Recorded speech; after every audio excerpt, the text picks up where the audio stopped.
update tayo. Kaya mag-start.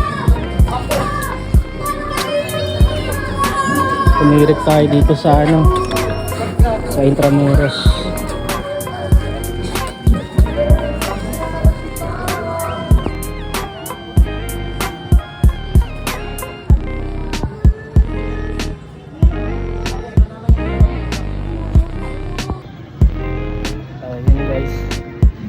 Natin yung mekaniko natin.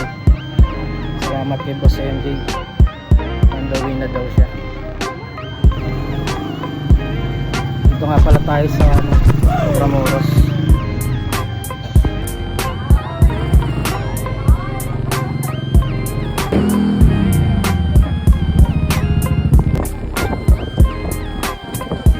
Dito na si Boss.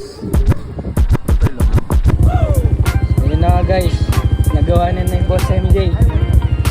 Ginamitan ng pinagbabawal na technique.